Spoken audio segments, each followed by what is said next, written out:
পারিস না আমায় দেখিয়া, হাত পা ভেঙে ভালোবাসা দেব শিখাইয়া, আমি মন্ডলের মাইয়া কই মু বাবারে গিয়া, গরুর গোয়ালে তোরে রাখমু বান্ধিয়া।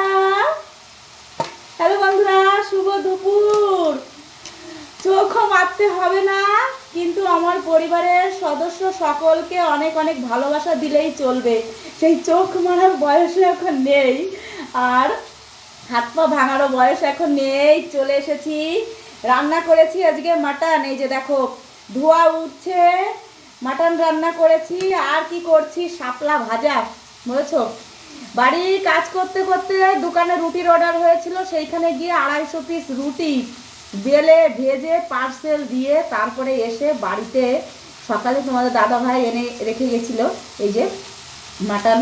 তাই সেই কাজকর্ম গুছিয়ে 2টোর সময় বাড়ি এসে এই যে মাটন রান্না করেছি। ব্যাক ক্যামেরায় তোমাদের আমি দেখাবো কীরকম করে আমি মাটনটা রান্না করেছি। আর কড়াইতে রান্না হচ্ছে, কি রান্না হচ্ছে, প্রায় এখন 3টে বাজে। আজকেও আমার দেরি হয়ে গেল, কিছু করার নেই, বুঝেছো? কাজ করতে করতে ছুটেছি দোকানে, দোকানে রুটি করে দিয়ে তারপরে বাড়ি এসে ঝমাঝম করে রান্না করলাম। তবে আর কি রান্না করছি সেটাও তোমাদের দেখাই। আমি রান্না করেছি খাসির মাংস, আলু দিয়ে একদম লাল লাল ঝাল, লাল লাল করে আজকে ঝোলটা রান্না করেছি। কারণ কি খাসির মাংসের সঙ্গে না একটু লাল লাল ঝোল না হলে ভালো লাগে না, তাই বেশি ঝোল নেই, মাখা মাখা করেছি। এইখানে প্রায় 1.5 কিলো মতো আছে মাংস। আমি, আমার ছেলে আর তোমাদের দাদাভাই দুবেলা খাবো, এখন খাবো, রাত্রে খাবো। এই যে মাটন করেছি আর শাপলা ভাজা।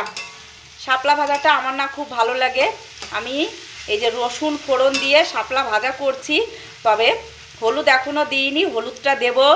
এই যে ঝমাঝম রান্না বলতে এই 2 পদে, আর বেশি কিছু করতে পারলাম না, বুঝেছো? সময় নেই, 3টে বেজে গেছে, এখন রান্না হয়ে গেছে, ঝমাঝম খেতে বসে যাব।